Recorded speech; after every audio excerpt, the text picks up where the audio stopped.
So tingnan po natin ang balita mga sangkay tungkol po dito sa umiingay na misteryosong plano o agenda daw po ni President Donald Trump sa bansang Amerika.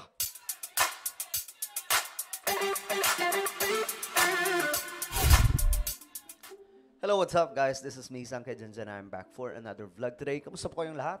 Kung ikaw ay isang solid sangkay, mag-comment ka po sa ibaba ng hashtag solid sangkay kasama po ang inyong mga lugar o inyong mga lokasyon para makilala din po kayo ng iba pang mga solid sangkay.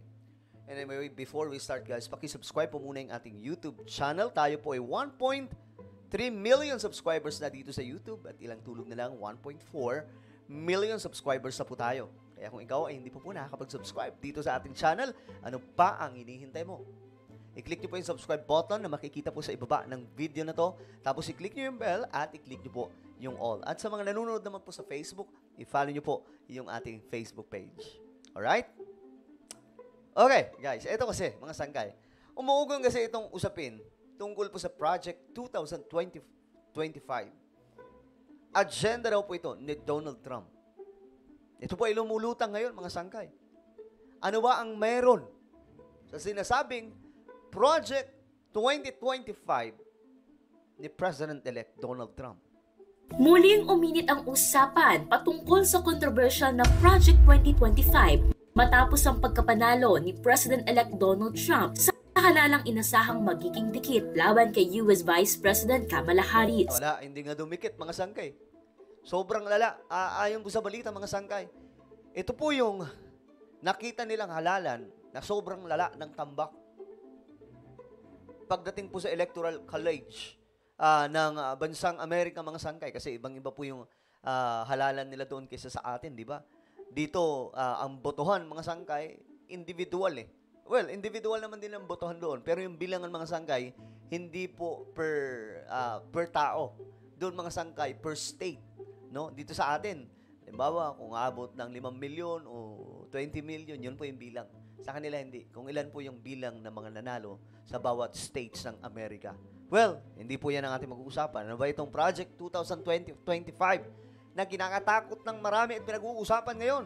May ilang netizens ang nag-post na ang Project 2025 ay totoo pala at inuugnay kay Trump. Bagamat itinatanggi ni Trump ang direktang kaugnayan sa Project 2025, marami sa kanyang mga pulisiya ang tila tumutugma sa mga ideyang nasa blueprint na ito. Ano kaya to, mga sangkay? Pero ano nga ba ang Project 2025? Ayun. Ang Project 2025 ay isang malawakang plano at federal policy agenda na naglalayong baguhin ang buong istruktura ng executive branch sa patnubay ng isang konserbatibong simulain.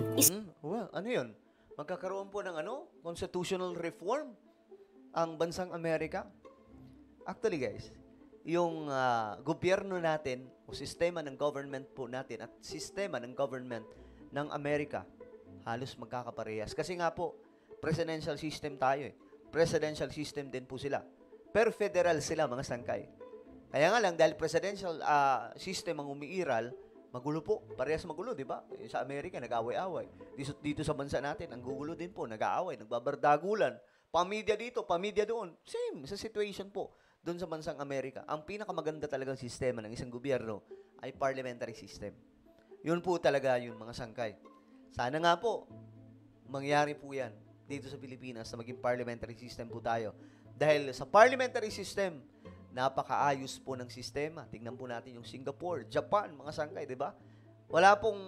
Hindi po problematic pagdating po sa korupsyon ang parliamentary system. Sinulat ito ng mga dating opisyal mula sa administrasyon ni Trump kasama ang The Heritage Foundation na isang kilalang conservative think tank. Umani ng batikos ang halos 1,000 pahinang policy book na ito dahil sa layunin nitong baguhin ang bawat ahensya ng federal government upang isulong ang naturang agenda nito. Kabilang sa mga nilalaman nito ay ang paglimita ng access sa abortion, paggamit ng militar bilang law enforcement, pag-alis ng proteksyon sa LGBTQAI+ community. Oh, okay. Gets ko na, mga sangkay. Actually, napag-usapan po natin yan nakaraan, di ba? So, maybe, totoo itong Project 2025. At sinusuportahan po ito, mga sangkay, ng nakararaming mga Amerikano. Lalo na ngayon, mga sangkay, itong bansang Amerika, talagang lumubog po yung kanilang ay yung faith nila sa ating Panginoong Diyos talagang lubog na lubog. Tingnan niyo po ang nangyayari ngayon sa kanila. Sobrang lala, rampant po ang kasalanan sa bansang Amerika. Sa harap ng Diyos. Ang Amerika dati, mga sangkay, ano po yan sila? Makadiyos na bansa. Kaya nga sa pera nila, di ba, nakalagay po doon, in God we trust. Pero ano lang nangyayari ngayon, mga sangkay?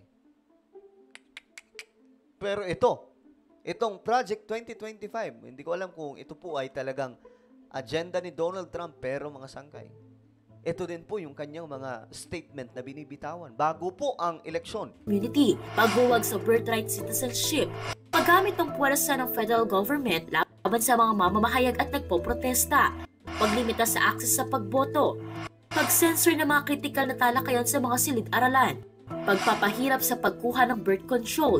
Okay, ito naman mga sangkay, hindi na po natin alam kung talagang totoo ito mga sangkay. Itong ibang nakasulat dito. At pagtanggal ng diversity programs sa iba't ibang ahensya. Pero isa lang ang malinaw ngayon. Ito lang ha. Isa lang ang malinaw ngayon. Ang Congress po, kabuuhan ha, kontrolado po ng Republicans. Kontrolado. Ibig sabihin, kung ang presidente, Republican, ang Congress ay controlled by Republicans. Ibig sabihin, anuman ang magiging desisyon nila Donald Trump, mga sangkay, wala pong magagawa. Ang Democrats, ang malala pa po dito, mga sangkay, sinusuportahan po ito ng lahat ng supermajority ng mga Amerikano. Kita niyo mga sangkay kung gaano kalala yung boto ngayon ni Donald Trump. Sobrang laki po ng agwat. Dahil dito, marami ang nag-aalala dahil sa posibilidad ng implementasyon nito sa ikalawang termino ni Trump. Sa kabila ng pagdistansya ni Trump sa naturang policy book, lalo na noong kampanya, sinabi niyang hindi niya kilala kung sino ang mga nasa likod nito. President Trump will give you a minute here to respond. Number one, I have nothing to do, as you know, and as she knows better than anyone, I have nothing to do with Project 2025.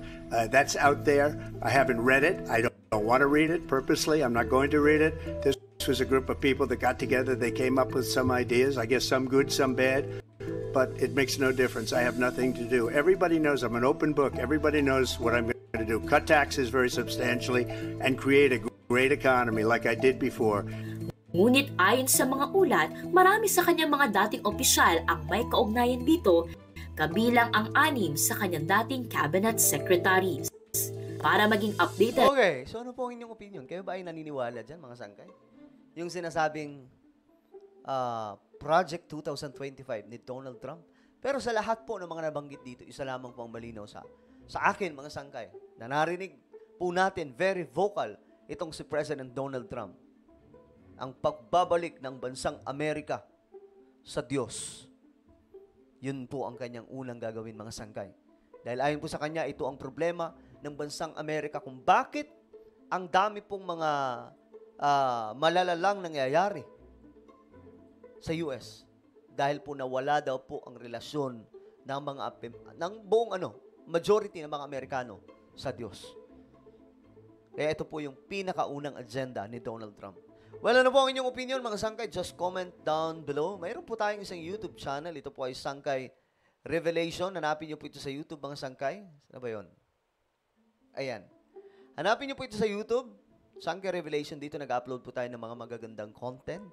So, pag nakita niyo na, i-click niyo po yung subscribe, i-click ang bell, at i-click niyo po yung all. So, ako na po ay magpapaalam. Mag-iingat po lahat. God bless everyone.